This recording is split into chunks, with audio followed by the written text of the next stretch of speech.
नमस्कार, कैसे हैं आप सब। स्वागत है आप सभी का। आज का यह वीडियो क्लास 9th के सामाजिक विज्ञान विषय पर है। आप देख सकते हैं किताब का नाम है लोकतांत्रिक राजनीति, और आज इसमें हम लोग अध्याय 3 का अध्ययन करने वाले हैं, जिसका नाम है संविधान निर्माण। ठीक है।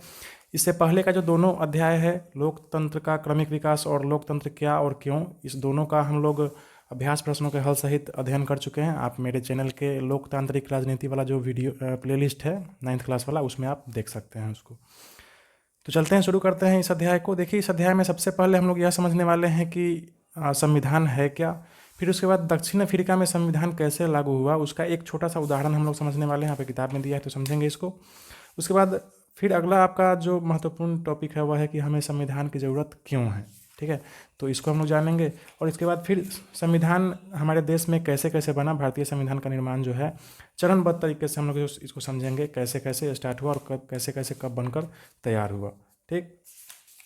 फिर इसके बाद भारतीय संविधान के बुनियादी मूल्य क्या है, इसको जानेंगे। और फिर भारतीय संविधान के कुछ आधारभूत विशेषताएं हैं, उनको भी जानेंगे। इसमें बहुत सारा चीज़ें देखिए, संप्रभुता है, विशालकाय लिखित संविधान है हमारे देश का। ठीक है, लोकतांत्रिक गणराज्य है, समाजवादी राज्य है, धर्मनिरपेक्षता है। तो इस तरह का 13 विशेषता है जो आपके किताब में दिया हुआ है। तो इस हम 13 विशेषताओं को अच्छे से विस्तार से अच्छे से समझेंगे। ठीक है। फिर इसके बाद आपका अभ्यास प्रश्न है, तो इस अभ्यास प्रश्नों को हम लोग अगले वीडियो में हल करेंगे। ठीक। तो आप मेरे साथ अंत तक बने रहें। आज इस अध्याय को हम लोग अच्छे से समझने वाले हैं। तो चलिए शुरू करते हैं। चलिए, सबसे पहले हम यह समझते हैं कि यह संविधान क्या है। ठीक है, यह कोई बहुत बड़ा भारी शब्द नहीं है। आप इसको एकदम आसान भाषा में समझिए कि यह बस एक नियम कानून का किताब है। ठीक है, इसका परिभाषा आप लिख सकते हैं यहाँ से कि किसी देश का शासन जिन नियमों एवं सिद्धांतों के आधार पर चलता है, उन सिद्धांतों या नियमों के संग्रह को संविधान कहा जाता है। देखिए, दुनिया का कोई भी संस्था जो है वह बिना नियम कानून के अच्छे ढंग से नहीं चल सकता है। आप अपने घर का ही उदाहरण ले लीजिए। आप स्कूल समय से जाते हैं, आपकी मम्मी खाना बनाने में मदद कर देती है, आपके पिताजी समय से ड्यूटी जाते हैं बाहर। ठीक है, अगर आप लोग अच्छे से यह काम नहीं करेंगे, आप समय से स्कूल नहीं जाए, घर में खाना अच्छे से नहीं बने, आपके पिताजी कहे कि नहीं हमको ड्यूटी जाने का मन नहीं है, तो परिवार चलेगा? बिल्कुल नहीं चलेगा। ठीक है, वैसे ही आप अपने स्कूल का उदाहरण देख लीजिए। आप समय से आप लोग स्कूल जाते हैं, विद्यार्थी लोग समय से, टीचर लोग स्कूल आते हैं, हर क्लास के लिए अलग अलग रूम है, समय से घंटी बजता है और अलग अलग विषयों की पढ़ाई होती है, समय से आप लोग का छुट्टी हो जाता है। तो यह सब अगर नियम स्कूल में नहीं रहे, जिसको जब मन करे तब आए ना, कोई भी क्लास का बच्चा किसी क्लास में बैठ जाए, तो स्कूल अच्छे से चलेगा? बिल्कुल नहीं चलेगा। तो किसी भी संस्था को चलने के लिए नियम कानून की ज़रूरत होती है। ठीक उसी प्रकार एक देश को अच्छे से चलने के लिए नियम कानून की ज़रूरत होती है। बिना नियम कानून के कोई भी देश अच्छे से नहीं चल सकता है। ठीक। तो उसी नियम कानून का जो किताब है उसको क्या कहते हैं? संविधान कहते हैं। और इस संविधान को उस देश के रहने वाले सभी लोग को मानना पड़ता है। ठीक। तो संविधान क्या है आप समझ गए। चलिए, इसके बाद हम अगले टॉपिक पे चलते हैं। अगला जो टॉपिक है आपका यह है दक्षिण अफ्रीका में लोकतांत्रिक संविधान कैसे लागू हुआ। एक छोटा सा उदाहरण है, इसको हम लोग समझने वाले हैं। तो सबसे पहले तो आप यह समझिए कि यह दक्षिण अफ्रीका है कहाँ। आप मानचित्र पे देखिए, यह पूरे विश्व का मानचित्र है। आप देख सकते हैं यहाँ पे एशिया महादेश है, यहाँ अफ्रीका है, यहाँ यूरोप है, यहाँ ऑस्ट्रेलिया है, यहाँ उत्तरी अमेरिका और दक्षिण अमेरिका। बाकी सबसे मतलब नहीं है। आप देखिए, यहाँ एशिया महादेश में हमारा भारत देश यहाँ पे है, और यूरोप में यहाँ पे देखिए यहाँ पे इंग्लैंड है। ठीक है, हमारे भारत देश पे इंग्लैंड का शासन था, आपको पता है। हमारा भारत देश जो था वह अंग्रेजों का गुलाम था। ठीक उसी प्रकार देखिए, साउथ अफ्रीका जो है, दक्षिण अफ्रीका यहाँ पे है, अफ्रीका महादेश का सबसे दक्षिण में यह देश है। ठीक है, और यहाँ भी इस इंग्लैंड का शासन था। ठीक है, ये इस देश के लोग भी अंग्रेजी शासन के गुलाम थे। ठीक, आपको तो पता ही है अंग्रेज जो थे यह काफ़ी तेज़ थे। जहाँ पैसा ज़्यादा होता, जिस देश में जहाँ ज़्यादा समृद्धि होता था वहीं पे जाते थे। हमारे देश को पहले सोने की चिड़िया कहा जाता था। ठीक, तो हमारे देश में आए, खूब लूट खसुट किए, खूब पैसा वैसा कमाए। साउथ अफ्रीका में क्या था, यहाँ पे सोना, हीरा और लोहा का बहुत ज़्यादा खान था। ठीक है, यहाँ से बहुत ज़्यादा मात्रा में निकलता था। तो वे लोग इस सोना और हीरा से आकर्षित होकर यहाँ पे आ गए और यहाँ पे बस गए। अब देखिए, समस्या क्या था। हमारे देश में तो अंग्रेज आए, शासन किए, और फिर जैसे ही हमारा देश आज़ाद हुआ सारे अंग्रेज यहाँ से चले गए। ठीक, लेकिन यहाँ साउथ अफ्रीका में अंग्रेज जो थे ये बस गए यहीं पे। ठीक है, अब बस गए तो क्या हो गया, देखिए यहाँ साउथ अफ्रीका के जो ओरिजिनल लोग थे, जो मूल निवासी थे यहाँ के, वे काले थे। ठीक है, उनका चेहरा का चमड़ा का जो रंग था वो काला था।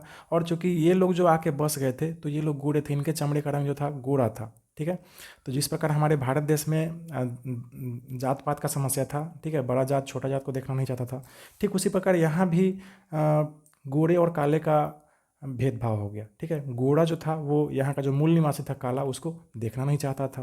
तो यही समस्या था। तो जैसा कि अभी आपने मैप में देखा कि कैसे अंग्रेजी लोग जो थे वो आके बस गए अफ्रीका में। ठीक है, और हथियारों और जोर ज़बरदस्ती से क्या किया, साउथ अफ्रीका को गुलाम बना लिया, जैसे हमारे भारत देश को बनाया था।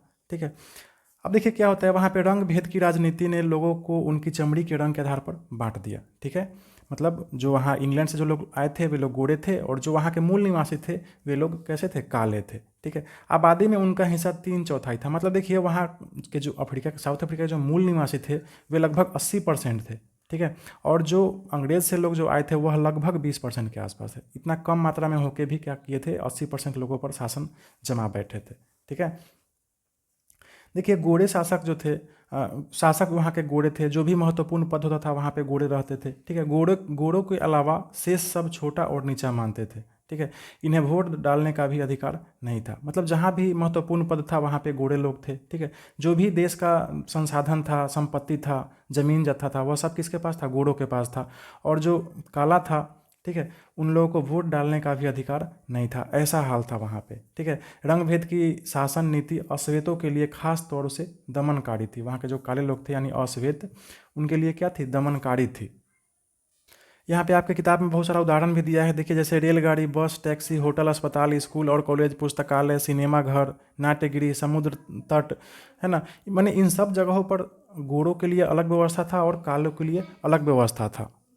यानी अगर गोरा वहाँ पे है तो काला उस जगह पे नहीं जा सकता है। ठीक है, आपने महात्मा गांधी का भी एक उदाहरण आपको याद होगा, जब एक बार साउथ अफ्रीका में एक बार ट्रेन में चढ़ गए थे, गोरों का जो डब्बा था उसमें चढ़ गए थे, तो गोरे लोग जो थे वो महात्मा गांधी को हाथ पकड़कर उनको ट्रेन से बाहर धक्का दे दिया था। ठीक है, तो इस तरह से वहाँ पे रंग भेद की राजनीति चल रही थी। ठीक है, अब देखिए होता क्या है, 1950 से ही अश्वेत, रंगीन चमड़ी वाले और भारतीय मूल के लोगों ने रंग भेद प्रणाली के खिलाफ संघर्ष किया। ठीक है, इतना ज़्यादा बड़ा समस्या होने के बाद भी वहाँ का जो काले लोग थे, अश्वेत लोग थे, उन्होंने हार नहीं माना। जोरदार ढंग से क्या किया, उसका विद्रोह किया, खूब संघर्ष किया, और अंततः वहाँ पर भी लोकतंत्र का स्थापना हुआ, दक्षिण अफ्रीका में भी। ठीक है, और इसमें सबसे बड़ा योगदान है नेल्सन मंडेला का। ठीक है, ये नेल्सन मंडेला कौन थे, तो आप देख सकते हैं यही थे नेल्सन मंडेला। और वहाँ के जो काले लोग थे, अश्वेत लोग थे, ठीक है, उनके प्रमुख नेता यही थे। इनके नेतृत्व में ही जोरदार ढंग से वहाँ पे आंदोलन हुआ था। ठीक है, देखिए कुछ इंपॉर्टेंट फैक्ट्स है, इसको आप देख लीजिए। हीरा, सोना, लोहा इत्यादि के खानों से आकर्षित होकर 17वीं और 18वीं शताब्दी में ब्रिटिश व्यापारी दक्षिण अफ्रीका में आकर बस गए और धीरे धीरे वहाँ का शासन भी अपने हाथों में ले लिया। ठीक है, 1910 में ब्रिटेन के अंतर्गत एक देश बना, कौन, साउथ अफ्रीका। ठीक है, लेकिन वहाँ पे राजतंत्र था, राजा का शासन था, और राजा कहाँ का होता था, इंग्लैंड का। 1961 में गणराज्य का दर्जा मिला। कहने का मतलब है कि राजशाही समाप्त हो गया, लेकिन रंग भेद की नीति को जारी रखा गया। कहने का मतलब राजशाही तो समाप्त हो गया, लेकिन वोट देने का अधिकार अभी भी अश्वेतों को नहीं था, यानी काले लोगों को वोट देने का अधिकार नहीं था। ठीक, अगला है कि नेल्सन मंडेला के नेतृत्व में रंग भेद की नीति के खिलाफ तथा लोकतांत्रिक व्यवस्था अपनाने के लिए जबरदस्त आंदोलन हुआ। ठीक, 1964 में नेल्सन मंडेला को विरोध करने के लिए आजीवन कारावास की सजा सुनाई गई। ठीक है, 28 वर्षों तक जेल में बंद रहने के बाद 1992 में वे जेल से रिहा हुए। अंततः 1994 में वहाँ भी संविधान लागू हुआ, लोकतांत्रिक ढंग से चुनाव हुआ और एक व्यक्ति एक वोट की नीति अपनाई गई और नेल्सन मंडेला राष्ट्रपति निर्वाचित हुए। ठीक है, मतलब इतना बड़ा समस्या होने के बाद भी इन लोगों के संघर्षों के कारण क्या हुआ, वहाँ पर भी लोकतंत्र का स्थापना हो गया, दक्षिण अफ्रीका जैसे देश में जहाँ पे इतना ज़्यादा भेदभाव था।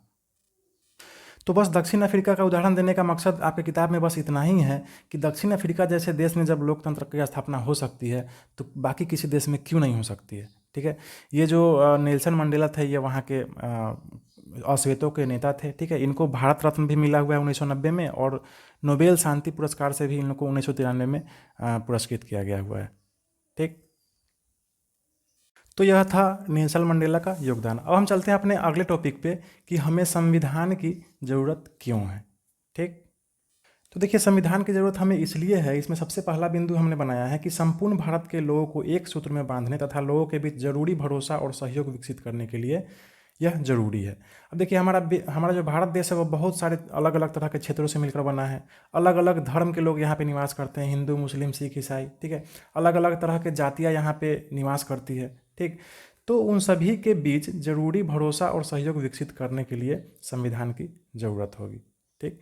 और दूसरा बिंदु हमने यहाँ बनाया है कि यह हमें बताती है कि किसी देश की समूची व्यवस्था कैसे काम करेगी, अर्थात चुनाव कैसे हो, शक्तियों का बंटवारा कैसे हो, लोगों के अधिकारों की रक्षा कैसे हो इत्यादि। ठीक है, मतलब जो भी नियम कानून है जिक्र होना चाहिए, क्योंकि बिना नियम कानून के तो कोई भी देश चलेगा नहीं, या आप शुरू में ही जान चुके हैं। अब हमारा अगला टॉपिक है भारतीय संविधान का निर्माण। ठीक है, यह काफ़ी महत्वपूर्ण टॉपिक है। ठीक है, इसी टॉपिक पे समझ लीजिए पूरा चैप्टर बेस्ड है। इसको आपको हमेशा के लिए याद रखना होगा, मतलब यह हमेशा आपको जीके में आते रहेगा। इसको आप नोट्स के रूप में लिख भी लेंगे। तो देखिए, जितना भी महत्वपूर्ण बिंदु था उसको हम एक जगह लिख दिए हैं, ताकि आपको खोजना नहीं पड़े, सब चीज़ आपको एक ही जगह अच्छे से मिल जाए। ठीक है, चरणबद्ध तरीके से। देखिए, भारतीय संविधान के निर्माण प्रक्रिया में सबसे पहला बिंदु है कि भारतीय संविधान दुनिया का सबसे लंबा लिखित संविधान है, जो कब लागू हुआ था? 26 जनवरी 1950 को अस्तित्व में आया था। ठीक है, आप याद रखेंगे 15 अगस्त 1947 को हमारा देश आज़ाद हुआ था। ठीक, और 26 जनवरी 1950 को हमारे देश में संविधान लागू हुआ था। ठीक, 15 अगस्त को हम लोग स्वतंत्रता दिवस मनाते हैं क्योंकि उस दिन हमारा देश आज़ाद हुआ था, और 26 जनवरी को हम लोग गणतंत्र दिवस मनाते हैं क्योंकि उस दिन हमारा संविधान लागू हुआ था। ठीक है, 26 जनवरी 1950 को। ठीक है, दूसरा बिंदु है कि संविधान लिखने के लिए संविधान सभा का गठन 1946 में हुआ था। ठीक है, अब संविधान जो किताब है वह किसने लिखा था? तो संविधान का किताब लिखा था संविधान सभा ने। ठीक है, और यह संविधान सभा क्या था इसको भी हम आगे देखेंगे। ठीक, इस संविधान सभा का गठन 1946 में हुआ था। इसमें सभी प्रांतों से कुल 299 प्रतिनिधि शामिल हुए थे। अब चूंकि देखिए, भारत देश हमारा छोटा तो है नहीं।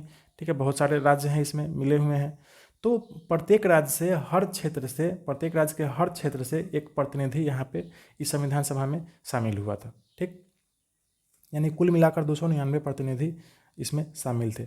ऐसा नहीं हुआ कि किसी क्षेत्र के प्रतिनिधि को छोड़ दिया गया, कहने का मतलब पूरे भारत देश के सभी क्षेत्रों के प्रतिनिधियों को बुलाया गया संविधान को लिखने के लिए। ठीक है, तीसरा बिंदु है कि संविधान सभा की प्रथम बैठक 9 दिसंबर 1946 को नई दिल्ली में हुई। ठीक है, सबसे पहला बैठक कब होता है? 9 दिसंबर 1946 को नई दिल्ली में। इस सभा के अस्थायी अध्यक्ष डॉक्टर सच्चिदानंद सिन्हा थे। सबसे पहला बैठक जो होता है संविधान सभा का, उसके अध्यक्ष कौन थे? डॉक्टर सच्चिदानंद सिन्हा, इसलिए इनको अस्थायी अध्यक्ष कहा जाता है। ठीक, फिर अगले बैठक में डॉक्टर राजेंद्र प्रसाद को संविधान सभा के अस्थायी अध्यक्ष निर्वाचित हुए। मतलब अस्थायी अध्यक्ष के रूप में किनको चुन लिया गया? डॉक्टर राजेंद्र प्रसाद को। ठीक है, तो आप यहाँ याद रखेंगे कि अस्थायी अध्यक्ष सच्चिदानंद सिन्हा थे 1-2 दिन के लिए। ठीक, 1-2 बैठक के लिए। फिर उसके बाद हमेशा के लिए डॉक्टर राजेंद्र प्रसाद अस्थायी अध्यक्ष निर्वाचित हो गए, यानी चुने गए। ठीक, अगला बिंदु है कि भारतीय संविधान जो है यह 26 नवंबर 1949 को बनकर तैयार हो गया। ठीक है, देखिए 9 दिसंबर 1946 को पहला बैठक हो रहा है और 26 नवंबर 1949 को यह संविधान बनकर तैयार हो जा रहा है। ठीक है, इसके बनने में कुल कितना समय लग रहा है? 2 वर्ष 11 महीना और 18 दिन। ठीक, आप इसको याद रखेंगे। और फिर देखिए 26 जनवरी 1950 को भारतीय संविधान पूरे देश में लागू कर दिया जाता है। आप डेट याद रखेंगे, 9 दिसंबर 1946 को संविधान सभा का प्रथम बैठक हो रहा है। 26 नवंबर 1949 को संविधान बनकर तैयार हो जा रहा है और 26 जनवरी 1950 को यह संविधान लागू कर दिया जा रहा है। ठीक है, संविधान लागू होने के समय इसमें कुल 395 अनुच्छेद, 8 अनुसूचियाँ 22 भागों में विभाजित थी। ठीक, जबकि वर्तमान समय में 470 अनुच्छेद, 12 अनुसूचियाँ और जो 25 भागों में बटी हुई है, यानी विभाजित है। ठीक है, यानी जब संविधान लागू हुआ था तो उसमें कितने अनुच्छेद थे? 395, अनुसूचियाँ 8 और भाग 22। लेकिन अब धीरे धीरे संविधान संशोधन होते होते उसमें बदलाव करते करते कितना हो गया है? अनुच्छेद 470 को हो गया है, अनुसूची 12 को हो गया और भाग 25 को। ठीक है, तो आप इस चीज़ को याद रखेंगे एकदम हमेशा के लिए। अब देखिए, संविधान निर्माण के बारे में कुछ उसका जो ऐतिहासिक तथ्य है उसके बारे में यहाँ पे किताब में दिया हुआ है। ऐसा नहीं है कि 1946 में ही स्टार्ट हुआ, पहले से ही संविधान निर्माण के बारे में सुगबुगाहट हो रही थी। देखिए 1922 ईस्वी में महात्मा गांधी द्वारा यह उद्गार व्यक्त किया गया था कि भारतीय संविधान किसके इच्छानुसार हो? भारतीयों के इच्छानुसार हो, यानी भारतीय लोग जैसे चाहे वैसे संविधान का निर्माण हो। यह 1922 में महात्मा गांधी कहे थे। ठीक, 1924 में मोतीलाल नेहरू ने भी ब्रिटिश सरकार से यह मांगा था कि भारतीय संविधान के निर्माण के लिए संविधान सभा का गठन किया जाए। ठीक है, 1924 में ही मोतीलाल नेहरू जो थे वो डिमांड कर रहे थे बार बार अंग्रेजों को कि क्या कर दीजिए, एक संविधान सभा बनाइए जो संविधान का निर्माण करे। 1928 में देखिए मोतीलाल नेहरू और कांग्रेस के 8 अन्य नेताओं ने भारत का एक संविधान लिखा था। असल में अंग्रेजों ने यह कह दिया था कि तुम लोग से तो कुछ होने वाला है नहीं, भारतीयों को ललकार दिया था। तो मोतीलाल नेहरू जो थे और भी कांग्रेस के 8 अन्य नेता थे, है ना, 1928 में एक छोटा सा संविधान लिखा था अपने भारत देश के लिए।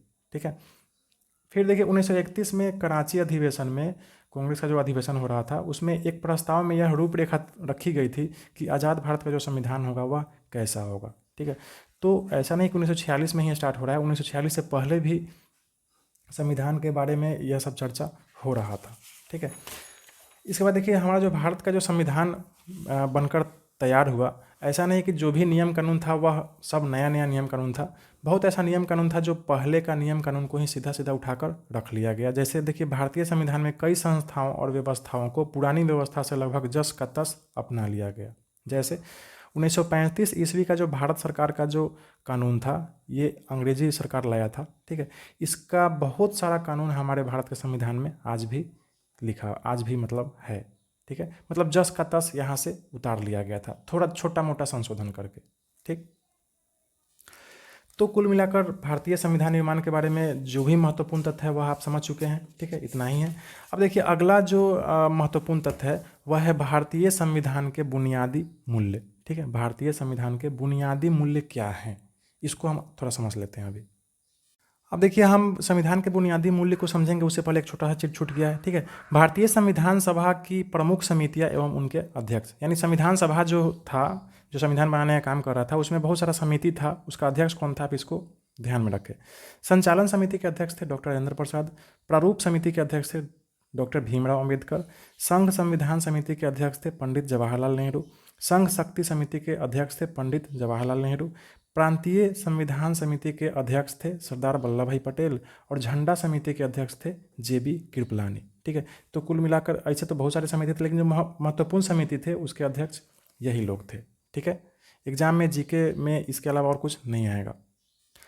इसके बाद अगला है भारतीय संविधान के कुछ विदेशी स्रोत, यानी भारतीय संविधान जो लिखा गया है उसमें बहुत सारे अलग अलग देशों का संविधान भी पढ़कर लिखा गया है। ठीक है, वहाँ जो उस देश का जो अच्छा चीज़ था उसको अपने देश में के संविधान में शामिल किया गया है। जैसे देखिए संयुक्त राज्य अमेरिका से क्या क्या लिया गया है, तो मौलिक अधिकार, संविधान की सर्वोच्चता, न्यायपालिका की स्वतंत्रता, राष्ट्रपति पर महाभियोग, वित्तीय आपात इत्यादि, यह सब कहाँ से लिया गया है, संयुक्त राज्य अमेरिका से। ठीक, ब्रिटेन से क्या क्या लिया गया है, तो देखिए संसदीय शासन प्रणाली, एकल नागरिकता, यह सब कहाँ से लिया गया है, ब्रिटेन से। आयरलैंड से देखिए क्या लिया गया है, नीति निर्देशक सिद्धांत जो है यह आयरलैंड से लिया गया है। ऑस्ट्रेलिया से देखिए क्या लिया गया है, केंद्र एवं राज्यों के बीच संबंध तथा शक्तियों का विभाजन। ठीक है, सामवर्ती सूची का प्रावधान, यह सब ऑस्ट्रेलिया से लिया गया है। कनाडा से लिया गया है संघात्मक विशेषताएं। ठीक है, दक्षिण अफ्रीका से लिया गया है संविधान संशोधन की प्रक्रिया। ठीक, और रूस से लिया गया है मौलिक कर्तव्य। ठीक है, तो इस तरह से हम भारतीय संविधान के कुछ विदेशी स्रोत है, आप इसको याद रखेंगे। चलिए अब हम समझते हैं संविधान का जो बुनियादी मूल्य है यह क्या है। तो देखिए संविधान का जो बुनियादी मूल्य है इसका मतलब होता है कि वह बुनियादी चीज़ यानी वह उद्देश्य जिसको ध्यान में रखते हुए संविधान का निर्माण किया गया है, संविधान को लिखा गया है। ठीक है, तो संविधान को लिखने के पीछे का सबसे बड़ा उद्देश्य यही मुख्य रूप से था, इसको हम लिख दिए हैं। सबसे पहला है कि भारत देश के रहने वाले जितने भी लोग हैं वो स्वतंत्र रहें, उनमें समानता का भावना रहे, ऊंच नीच का भेदभाव ना हो। ठीक है, भाईचारा बना रहे, संप्रभुता मतलब दूसरे देश का हस्तक्षेप हमारे देश में ना हो। ठीक है, धर्मनिरपेक्षता का मतलब होता है कि सभी धर्मों के लोगों को समान यहाँ पे अधिकार मिले। ठीक है, कोई उनके साथ भेदभाव ना हो। लोकतांत्रिक व्यवस्था हो, मतलब लोग वोट देकर अपना सरकार चुने। तो यह सब जो है यह सब बुनियादी उद्देश्य है, यानी मूल उद्देश्य है जिसको ध्यान में रखते हुए संविधान का निर्माण किया गया है। ठीक है, इस सब के बिना संविधान नहीं बन सकता था। ठीक है, जैसे आप अपने किताब की ही बात कर ले तो इस किताब को लिखने से पहले देखिए इसमें सबसे पहले में देखिए शुरू में ही यहाँ पे दिया हुआ है आमुख। ठीक है, इसमें यह दिया हुआ है कि यह किताब जो लिखा हुआ है इसका क्या उद्देश्य है। ठीक है, इसका मूल उद्देश्य यह है कि बच्चों के स्कूली जीवन और स्कूल से बाहर के जीवन में अंतराल नहीं होना चाहिए। मतलब बच्चों का जो स्कूली जीवन है, ठीक है, और स्कूल का बाहर का जीवन है, इस दोनों जीवन को जोड़ना इस किताब का मुख्य उद्देश्य है। इसके अलावा भी बहुत सारा उद्देश्य है जो इसमें लिखा हुआ है। ठीक उसी प्रकार हमारा भारत देश का संविधान का जो किताब है, ठीक है, उसका भी जो मूल उद्देश्य है वह लिखा हुआ है, जिसको संविधान के बुनियादी मूल्य कहा जाता है। ठीक। ठीक है। और वह मूल उद्देश्य क्या है, तो वह भारत के संविधान की उद्देशिका है, इसको प्रस्तावना भी कहा जाता है, ठीक है।